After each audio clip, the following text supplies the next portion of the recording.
राजस्थान के छोटे से गांव हरिपुर में शांति तो थी, लेकिन डर उससे भी बड़ा था। डर गोविंदा का, जिसे लोग गुंडा गोविंदा कहते थे। लंबा चौड़ा शरीर, मोटी मूंछें और कंधे पर लाठी। वो गांव वालों से जबरन वसूली करता, किसानों की फसलें छीनता और लड़कियों को परेशान करने में भी पीछे नहीं रहता था। पुलिस तक उससे बचकर चलती थी। हरिपुर की मिट्टी रो रही थी और किसी चमत्कार का इंतजार कर रही थी। फिर एक दिन चमत्कार सच में आया। दूर सड़क पर एक भारी गड़गड़ाहट हुई। धूल उड़ाती हुई एक काली बुलेट मोटरसाइकिल गांव की ओर बढ़ रही थी।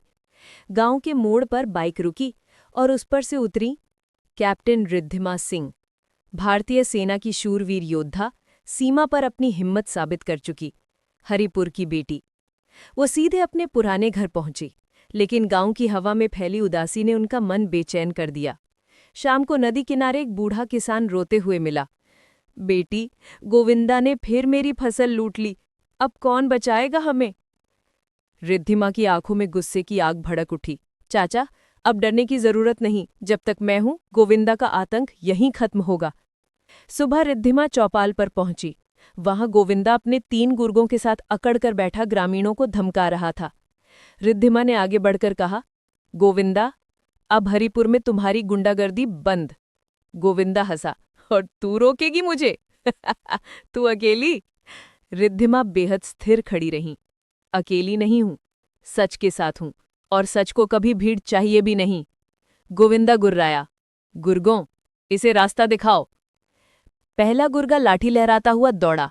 रिद्धिमा ने उसका हाथ पकड़ा, झटका दिया और उसी लाठी से उसे साइड में धकेल दिया। वो धूल में गिर पड़ा।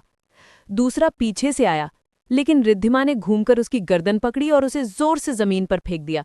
तीसरा चीखता हुआ दौड़ा। रिद्धिमा ने उसका हाथ पकड़कर उसे अपने कंधे के ऊपर से उछालकर फेंक दिया। वो कराहता हुआ दूर जा गिरा। गांव वाले स्तब्ध थे। अरे, अकेले ही तीनों को गिरा दिया। और अब बारी थी गुंडा गोविंदा की। गुस्से से कामता गोविंदा रिद्धिमा पर झपटा। रिद्धिमा ने उसका हाथ पकड़कर मोड़ा, उसके पेट में घुटना मारा और उसे पीछे धकेल दिया। गोविंदा गरजा, फिर पूरी ताकत से दौड़ा। इस बार रिद्धिमा उसके पास गई, उसकी कमर जकड़ी, उसका भारी शरीर उठाया और अगले ही पल धड़ाम, गोविंदा जमीन पर पटक दिया गया। इतना जोरदार कि चौपाल की मिट्टी तक कांप उठी। गोविंदा हाफता हुआ जमीन पर पड़ा था। रिद्धिमा उसके ऊपर खड़ी थी। अब समझ आया, ताकत शरीर में नहीं, हिम्मत में होती है। हरिपुर छोड़ो अभी, और कभी लौट कर मत आना। गोविंदा के भीतर का डर उसकी आंखों में साफ था। वो सिर झुकाकर बोला, मैं चला जाता हूं। उसके गुर्गे तो पहले ही भाग चुके थे। शाम तक गोविंदा हरिपुर से गायब हो चुका था। हरिपुर में उस दिन पहली बार सालों बाद खुशी की आवाज गूंजी, जय हो कैप्टन रिद्धिमा की।